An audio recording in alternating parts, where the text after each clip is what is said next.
नमस्कार, आप देख रहे हैं अपना बिहार। मैं हूं शुभे मिश्रा, आपके साथ बुलेटिन की शुरुआत करते हैं और पहली खबर आपको जमीन सर्वे से बताएं जुड़ी हुई। बिहार में जमीन सर्वे पर रोक नहीं लगाई जाएगी।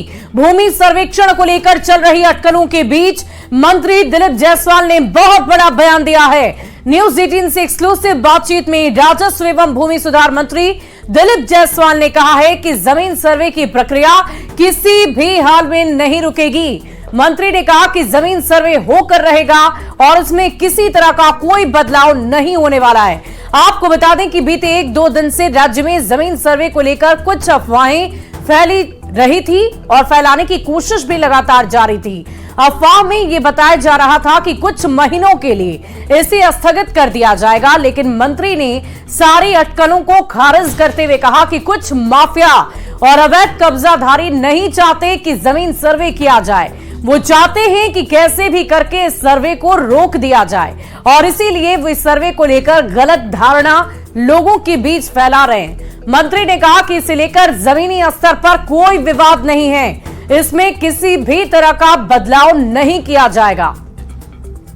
सर्वे को लेकर के भी एक भ्रामक खबर फैलाई जा रही है। कोई नहीं, सर्वे बंद कर दिया जाएगा या फिर ये उसमें बदलाव किया जा सकता है। कुछ लोग नहीं चाहते हैं, जो लोग अवैध कब्जा किए हुए हैं, जो लोग जमीन माफिया हैं, वो लोग चाहते हैं कि किसी तरह सर्वे रुक जाए, लेकिन गांव के गरीबों को और सभी लोगों को एक डिजिटल फॉर्म पर जमीन का भविष्य तय होगा।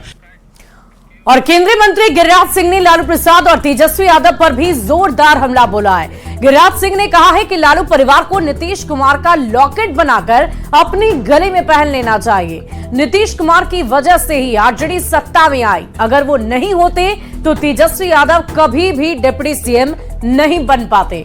नीतीश कुमार ने लालू परिवार को नया जीवन दिया है।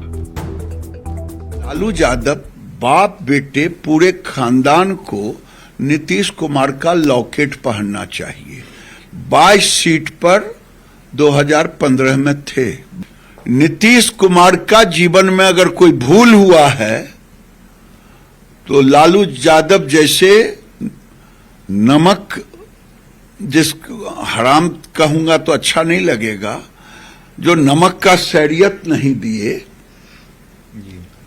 लॉकेट पहनना चाहिए, जीवन दिया है। और गिरिराज सिंह के बयान पर आरजेडी ने पलटवार करते हुए कहा है कि खुद गिरिराज सिंह नीतीश कुमार का लॉकेट लेकर घूमते हैं, क्योंकि बीजेपी ने अभी तक अपने दम पर बिहार में सरकार नहीं बनाया है। वहीं बीजेपी और जेडीयू ने गिरिराज सिंह के बयान का समर्थन किया है। बीजेपी प्रवक्ता अजय आलोक ने कहा है कि लालू परिवार को नीतीश कुमार का मूर्ति घर में बनवाना चाहिए और रोज उसकी पूजा करनी चाहिए।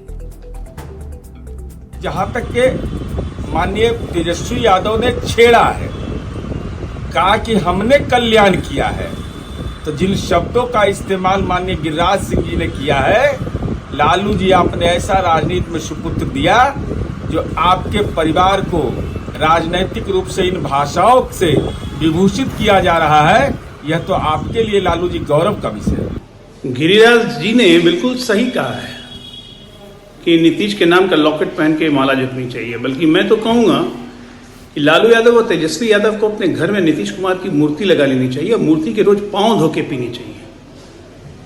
2010 में 22 सीट पे पहुंच गए थे, राजनीतिक अंत हो चुका था और तब 2015 में नीतीश कुमार का कांधा मिला था, साहब उप मुख्यमंत्री बने। दोबारा भी उप मुख्यमंत्री तभी बने जब नीतीश कुमार ने सरकार इन लोगों के साथ बना ली, जो कि नीतीश कुमार कहते हैं कि गलती हो गई और ये लोग नीतीश कुमार को कुछ से कुछ बोलते हैं। आदरणीय लालू प्रसाद जी, श्री तेजस्वी यादव जी तो अपने दम पर आरजेडी ने यहाँ सरकार बनाई है, ये बीजेपी को सौभाग्य नहीं मिला। इसलिए केंद्रीय मंत्री आदरणीय गिरिराज बाबू ये बात कह रहे हैं क्योंकि वो खुद ही पॉकेट में लॉकेट लेकर घूम। और बिहार बीजेपी आज से अगले 7 दिन तक से विशेष तौर पर सदस्यता अभियान चलाएगी। बिहार बीजेपी अध्यक्ष दिलीप जायसवाल ने पार्टी पदाधिकारी को बिहार के अलग अलग जिलों के लिए रवाना किया गया है और आज से अगले 7 दिन तक पार्टी के सभी पदाधिकारी, मंत्री, सांसद और विधायक अपने अपने प्रभार वाले क्षेत्र में सदस्यता अभियान चलाएंगे। प्रदेश अध्यक्ष दिलीप जायसवाल ने कहा है कि पार्टी ने जो लक्ष्य निर्धारित कर रखा है उससे अधिक नए सदस्य वे लोग बिहार में बनाएंगे। वहीं दिलीप जायसवाल ने तेजस्वी यादव की यात्रा पर हमला करते हुए कहा कि वे पर्यटन पर निकले हुए हैं। आज से विशेष सदस्यता अभियान की शुरुआत कर दी है। पार्टी के तमाम नेता जो पदाधिकारी हैं, मंत्री हैं, विधायक हैं, सभी लोग आज से गांव में प्रवास करेंगे और प्रदेश अध्यक्ष दिलीप जायसवाल ने हरी झंडी दिखाई है। दिलीप जी, एक बड़ा अभियान आज से शुरू कर रहे हैं। देखिए, सदस्यता अभियान की शुरुआत जो है बिहार में और पूरे देश में हो चुका है। आज हमारे जितने भी पदाधिकारी हैं, जितने भी विधायक हैं, जितने मिनिस्टर हैं, सभी लोग चलो गांव की ओर और एक एक घर का दरवाजा खटखटाना है, भाजपा का सदस्य बनाना है और राष्ट्रवाद का ध्वज फहराना है। तेजस्वी यादव यात्रा पर आज से निकल रहे हैं।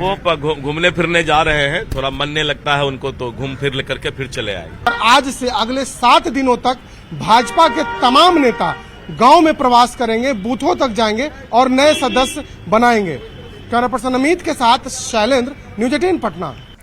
और अगली खबर दानापुर से आपको बताएं, जहां नासरीगंज घाट से दियारा के लिए 12 विशेष नाव की व्यवस्था शिक्षकों के लिए की गई है। साथ ही साथ घाट पर शिक्षकों को लाइफ जैकेट भी दिया जा रहा है।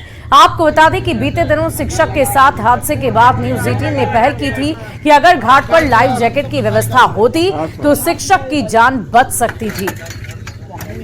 हमारे नाव की व्यवस्था की गई है और प्रत्येक नाव पे 20-20 जैकेट है, सबको पहन के ही जाना है विद्यालय। और नाव पे गोताखोर की भी व्यवस्था है। कितने गोताखोर लगाए गए? प्रत्येक नाव पे है, प्रत्येक नाव पे है। हम मौजूद हैं नासरीगंज घाट पर और प्रशासन के द्वारा शिक्षकों के लिए विशेष व्यवस्था किया गया है। देख सकते हैं लाइफ जैकेट के साथ इनको जो है गंगा के उस पार पहुंचाने के लिए नाव की भी व्यवस्था की गई है। यहाँ पर जो शिक्षक मौजूद हैं उनसे जान लेते हैं कि कितना जो है अनसेफ ये इलाका है और जाने में कितनी परेशानी होती है। जाने में तो काफी परेशानी है और जिस तरह से अभी जो सुविधा हम शिक्षक को दिया जा रहा है, यही चीज घटना घटने से पहले जो सुविधा मिलती तो हमारे बीच से एक शिक्षक भाई नहीं जाते। ये काफी दुख के साथ कहना पड़ रहा है कि जो हमें सरकार आज जो सुविधा दे रही है, ये सुविधा पहले मिलती तो बिल्कुल हम लोग और सेफ्टी महसूस करते हैं। यहाँ भारी संख्या में शिक्षक मौजूद हैं और यहाँ शिक्षिकाएं भी मौजूद हैं। ये सारी जो है शिक्षिकाएं जो पहले परेशानी होती थी, अब जो है आने जाने में जो सरकार की है व्यवस्था, उससे कितनी संतुष्ट हैं? जी अभी तो फिलहाल ऐसे ठीक है हम लोग को जाने में उस पार, नहीं तो पहले उस नाव से, लोकल नाव से बहुत दिक्कत होती थी जाने में। अभी तो सभी लोग सेफ्टी से जा रहे हैं और जो गोताखोर भी लगे हैं सब लोग अवेलेबल हैं हर एक नाव पर। एक समस्या अभी भी है कि लगभग जो है 130 ही लाइफ जैकेट का इंतजाम किया गया है और शिक्षक लगभग 300 से ऊपर हैं। ऐसे में इनका और व्यवस्था करना चाहिए प्रशासन को और इनके लिए और नावों का भी व्यवस्था करना चाहिए। साथ ही आने जाने छूटने वाले जो शिक्षक हैं उनके लिए भी व्यवस्था करना चाहिए। नासरीगंज दानापुर से न्यूज़ 18 के लिए अमरजीत शर्मा। और इसी बीच मुजफ्फरपुर से अगली बड़ी खबर आपको बताएं, कोचिंग सेंटर में गोली चली है। एक छात्रा को गोली लग गई है। कोचिंग के ही छात्र ने फायरिंग की थी। गंभीर परिस्थिति में छात्रा को निजी अस्पताल में भर्ती किया गया है। सकरा थाना क्षेत्र के सुस्ता मेला के निकट की घटना बताई जा रही है। मेंटोर कोचिंग सेंटर में गोली चली है। इस वक्त की बड़ी खबर मुजफ्फरपुर से, जहां छात्रा को गोली लग गई। कोचिंग के ही छात्र ने फायरिंग की थी और जिसके बाद वो छात्रा जख्मी हो गई है। फिलहाल अस्पताल में भर्ती बताई जा रही है। आपको बता दें कि मेंटोर कोचिंग सेंटर में ये पूरा हादसा हुआ है। और इसी बीच अगली बड़ी खबर बांका से आपको बताएं, जहां कर्मा धर्मा पर्व को लेकर स्नान करने गई 4 बच्चियों की पोखर में डूबने से मौत हो गई है। यह घटना बांका जिले के आनंदपुर ओपी के चांदवारी पंचायत में हुई।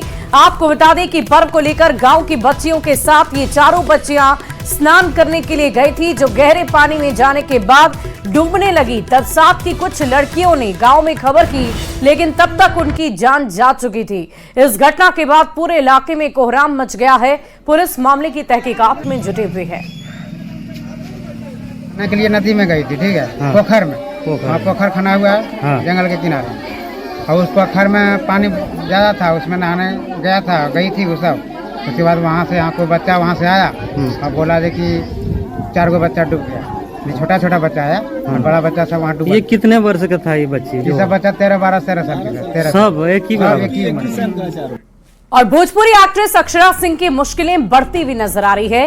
खगड़िया की एक अदालत ने अक्षरा के खिलाफ गैर जमानती वारंट जारी कर दिया है। कोर्ट ने अक्षरा सिंह की गिरफ्तारी के आदेश दे दिए हैं। अक्षरा सिंह पर यह आरोप लगा है कि उन्होंने 2018 में खगड़िया के JNKT मैदान में आयोजित एक कार्यक्रम में शामिल होने के लिए लाखों रुपए चंदा एकत्रित किए थे, लेकिन कार्यक्रम में शामिल ही नहीं हुई। इस मामले में अक्षरा सिंह की अग्रिम जमानत याचिका भी खारिज की जा चुकी है।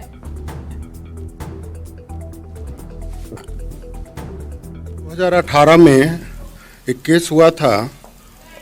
अमर शहीद किशोर कुमार मुन्ना के नाम पे एक कार्यक्रम का आयोजन किया गया था, जिसमें अक्षरा सिंह ने अपना वीडियो मैसेज जारी करके कहा था कि मैं खगड़िया आ रही हूँ, और खगड़िया वालों को संबोधित करते हुए कहा था कि मैं आ रही हूँ, आप लोग वहाँ पहुँचिए और शहीद के नाम पे जो कार्यक्रम आयोजित है उसमें भाग लीजिए।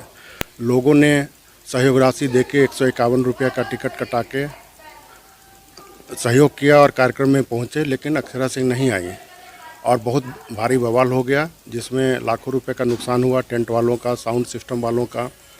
और उसी में से एक जो टेंट संचालक हैं गंगा टेंट मानसी के शुभम कुमार, उन्होंने केस किया था कि अक्षरा सिंह ने गलत मैसेज देके लोगों को बुलाया और उनका टेंट लगवा के उसका नुकसान कराया।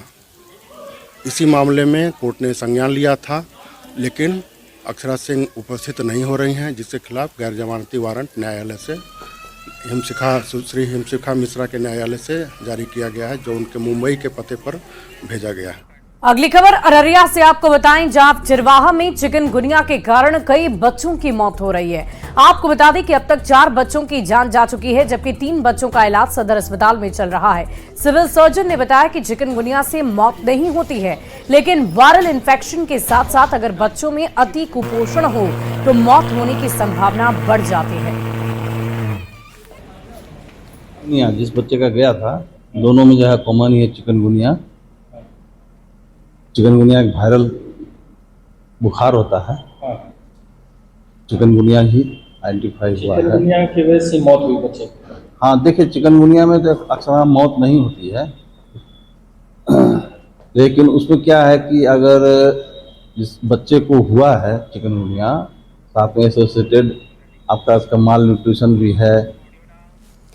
अगली खबर गोपालगंज से, जहां मरीजों को दिखाने के लिए ओपीडी में ऑनलाइन नंबर लगाना पड़ रहा है, जिससे मरीजों को दिक्कतों का सामना करना पड़ता है। दरअसल जिनके पास एंड्रॉयड मोबाइल है वे तो ऑनलाइन नंबर लगा लेते हैं, लेकिन जिनके पास नहीं उन्हें परेशानियों का सामना करना पड़ रहा है। क्या है परेशानी, आपको बता रहे हैं न्यूज 18 संवाददाता गोविंद कुमार। गोपालगंज के सदर अस्पताल के ओपीडी में ऑनलाइन नंबर लगाने की कवायद शुरू होने के बाद मरीजों की परेशानी बढ़ गई है। गोपालगंज सदर अस्पताल में आभा आईडी का इस्तेमाल कर मरीजों को ऑनलाइन नंबर लगाने के लिए अपील किया गया, लेकिन जिस तरह से सॉफ्टवेयर बार बार फेल हो जा रहा है, लिंक बाधित हो जा रही है, इस वजह से मरीजों को परेशानियों का सामना करना पड़ रहा है। इस वक्त देख सकते हैं कि ओपीडी में डॉक्टर से दिखाने के लिए आभा एप्लीकेशन पर रजिस्टर्ड कराने के लिए तमाम जो लोग हैं, महिलाएं हैं, वो कतार में लगी हुई हैं और इनका कहना है कि ऑनलाइन नंबर लगाने की कवायद शुरू की गई है। इससे मरीजों की सबसे ज़्यादा परेशानी बढ़ गई है, क्योंकि यहाँ पर बुजुर्गों के लिए अलग से कोई कतार नहीं लग रही है।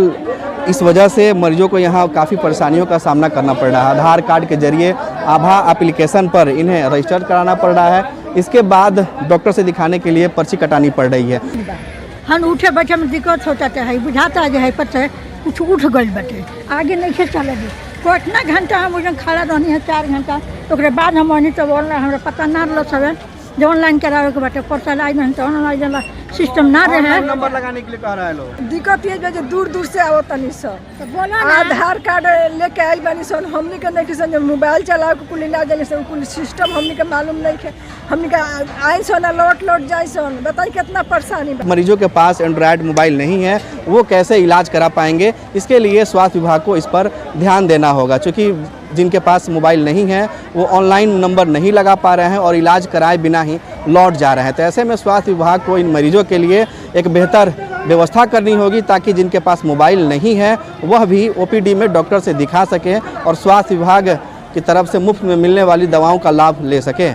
गोविंद कुमार, न्यूज 18 गोपालगंज। वहीं मुंगेर में स्कूल जा रही एक छात्रा को बाइक सवार ने जोरदार टक्कर मारी है। हादसे का सीसीटीवी फुटेज भी सामने आया। छात्रा जैसे ही सड़क पार कर रही है तभी बाइक सवार उसे टक्कर मार देता है। बरियारपुर मुंगेर पथ की ये घटना बताई जा रही है। इस हादसे में छात्रा को गंभीर रूप से चोट आई है। निजी क्लिनिक में उसका इलाज लगातार जारी है। तो हादसे में छात्रा को कैसे गंभीर चोट आई है वो आप इस लाल घेरे में देख सकते हैं। बाइक सवार ने छात्रा को टक्कर मारी। आप देखिए कैसे ये दर्दनाक हादसा हुआ है। हादसे की तस्वीर सीसीटीवी कैमरे में कैद हो गई है। ये छात्रा वहीं पर गिर पड़ती है। उसे जल्द से जल्द अस्पताल में भर्ती किया गया। और गया के मोहनपुर प्रखंड में लोगों ने विरोध का बहुत ही अनोखा तरीका अपनाया है। पुरुषों ने जर्जर सड़क पर पहले हल चलाया और उसके बाद ग्रामीण महिलाओं ने वहां पर धान की रोपनी की। दरअसल मोहनपुर प्रखंड से जोड़ने वाली सड़क काफी जर्जर हो गई है। इस सड़क के निर्माण की मांग काफी दिनों से की जा रही है, लेकिन इस पर किसी का ध्यान नहीं जा रहा है। इस सड़क पर पैदल चलना भी मुश्किल है। स्थानीय लोग अनोखा प्रदर्शन कर सरकार का ध्यान अपनी ओर खींचना चाहते हैं। हम लोग धान रोप रहे हैं। कब रोड था ये लगा 5-6 साल से पहले से खराब है ज्यादा। तो आज तक क्यों नहीं बना? कोई नहीं बनाया। कारण? अब कारण सब नेता लोग जानेगा कैसे बनेगा नहीं बनेगा बनाएगा से। क्या क्या दिक्कत हो रहा है? हम लोग के तो जाने में दिक्कत है। नेता लोग तो ठीक है, हम लोग के गरीब आदमी की दिक्कत है। तो हम लोग सभी जगह से हार खेद हो करके हम लोग लास्ट में धान रोपनी कर बीच सड़क पर धान रोपनी करके हम सरकार के विरुद्ध में आह्वान किया 1-2 महीना में कार्य पूर्ण नहीं कराया जाता है या कार्य शुरू नहीं कराया जाता है तो हम लोग जिला मुख्यालय में धरना प्रदर्शन करें। वहीं औरंगाबाद के रफीगंज रेलवे स्टेशन के पास धावा नदी के पुल पर 22 साल पहले यानी कि 9 सितंबर 2002 की रात हुई राजधानी हादसे की 22वीं बरसी मनाई गई। रफीगंज के रेल कर्मियों ने घटनास्थल पर पहुंचकर पटरी की पूजा की और इस तरह के हादसे फिर ना हो इसकी भगवान से कामना की है। लोगों ने 2 मिनट का मौन रखकर घटना के प्रति शोक व्यक्त किया है। आपको बता दें कि इस हादसे में 133 यात्रियों की जान चली गई थी, जबकि 150 से भी अधिक यात्री गंभीर रूप से जख्मी हो गए थे। 2002 पे यहाँ राजधानी दुर्घटना हुई थी जिसमें बहुत सारे लोगों की जान चली गई थी। उन्हीं के याद में हम लोग ईश्वर से कामना करते हैं कि इस तरह के दुर्घटना का पुनरावृत्ति न हो। इसीलिए ईश्वर से हम लोग विनती करते हैं और उनका याद करते हैं। जिसमें लगभग 150 लोगों की जान गई थी और हम लोग प्रत्येक वर्ष उन आत्मा की शांति के लिए 2 मिनट का मौन रखकर और कैंडल जलाकर श्रद्धांजलि अर्पित करते हैं उन आत्माओं के लिए। इसके साथ ही साथ रेल पटरी की पूजा करते हैं और हम लोग कामना करते हैं कि पूरे देश दुनिया में इस तरह के दुखद घटना कहीं न हो। और मुंगेर के कन्या मध्य विद्यालय में क्लास की कमी के कारण छात्रों को पढ़ने में बहुत परेशानी हो रही है। स्कूल में सिर्फ 4 ही कमरे हैं। 1 से लेकर 5 क्लास के बच्चे एक ही कमरे में बैठकर पढ़ाई करते हैं और ऐसे में एक ही क्लास में बैठने की वजह से पढ़ाई ठीक ढंग से नहीं हो पाती है। आपको बता दें कि कन्या मध्य विद्यालय मकससपुर और हाई स्कूल मकससपुर का कैंपस एक ही है। पूरे मामले पर विद्यालय के प्रधानाध्यापक ने बताया कि इसको लेकर कई बार शिक्षा विभाग को पत्र भी लिखा गया, लेकिन सिर्फ भरोसा ही मिलता है, आश्वासन ही मिलता है। मैम लोग पढ़ाती है इसीलिए मेरे को दिक्कत होता है। पूरा क्लास की झुंड हो रहता है इसीलिए मेरे को दिक्कत होता है। 5 क्लास है सर। Yes sir. पूरा घूमता है, इधर कोई पढ़ाता है इधर कोई पढ़ाता है, इसलिए मेरे को पढ़ने में नहीं बनता है सर। सब पढ़ने में दिक्कत होती है और मैम जो कुछ समझाती है उसमें भी दिक्कत होती है, पढ़ नहीं पाते हैं क्योंकि एक क्लास में एडजस्ट नहीं कर पाते हैं। हम बताना चाहते हैं कि इस बरकच में इस हॉल में 1 से 5 तक बच्चे पढ़ते हैं और सभी टीचर समय पर आते हैं और सभी पढ़ाना चाहते हैं। अगर क्लास अलग अलग हो जाए तो और अच्छी और बेहतर ढंग से पढ़ाया जा सके। यहाँ 1 से 8 तक की वर्ग कक्ष है और यहाँ 229 बच्चे नामांकित हैं। बच्चे और शिक्षक 8 शिक्षक है, एक प्रधान 8+1 है। यहाँ व्यवस्था के नाम पर थोड़ा सा कमी है, वर्ग कक्ष की कमी है, जिस कारण कि बच्चे को हमको बरामदे पर एक क्लास को बैठाना पड़ता है और 1 to 5 को हॉल में बैठाना पड़ता है, बड़े कक्ष के कभी रहने देता है। और शेखपुरा से बड़ी खबर आपको बताएं, जहां नाबालिग छात्रा के साथ दुष्कर्म की घटना हुई है। स्कूल के संचालक पर दुष्कर्म का आरोप लग गया है। पुलिस ने तुरंत एक्शन लेते हुए स्कूल के संचालक को गिरफ्तार कर लिया है। आपको बता दें कि बरबीघा थाना क्षेत्र स्थित एक निजी आवासीय स्कूल में 16 वर्षीय छात्रा पढ़ती थी। फिलहाल पुलिस पूरे मामले की तहकीकात में जुटी हुई है। पहले लगता है 1 सप्ताह पहले उस बच्ची के साथ ही कुछ मिसबिहेव किए, माने छेड़खानी किए, और उसके बाद जब वो कुछ नहीं कुछ बोल पाई तो 2-4 दिन के बाद इधर 2 तारीख को उसके साथ गलत संबंध भी बनाए। लड़की किसी प्रकार अपने सहेली के फादर को फ़ोन करके इस घटना की सूचना दिया, जिसके बाद कल जो है लड़की के माँ एवं अन्य परिवार के लोग आए और घटना के बारे में थाना आकर सूचना दिए हैं। हमारे थाना प्रभारी जो बरबीघा के हैं त्वरित कार्रवाई करते हुए उस प्रिंसिपल को अरेस्ट कर लिए हैं। और इस बीच इस वक्त की बड़ी खबर आपको बताएंगे, लालू प्रसाद जाएंगे मुंबई। आज दोपहर में लालू मुंबई के लिए रवाना होंगे। इस वक्त की बड़ी खबर, हार्ट जांच के लिए मुंबई जा रहे हैं लालू प्रसाद। लीलावती अस्पताल में हार्ट की सर्जरी उन्होंने कराई थी और एक बार फिर से उसी अस्पताल में अपना इलाज कराने के लिए, टेस्ट करवाने के लिए वापस लालू प्रसाद यादव जा रहे हैं। आज दोपहर में लालू मुंबई के लिए रवाना होंगे। इस वक्त की बड़ी खबर आपको बता रहे हैं, हार्ट जांच के लिए लालू जा रहे हैं मुंबई। लीलावती हॉस्पिटल में हार्ट की उन्होंने सर्जरी कराई थी और एक बार फिर से उसी अस्पताल का रुख कर रहे हैं लालू प्रसाद। और फिलहाल इस बुलेटिन में अभी के लिए बस इतना ही। आप बने रहे न्यूज़ 18 बिहार झारखंड के साथ।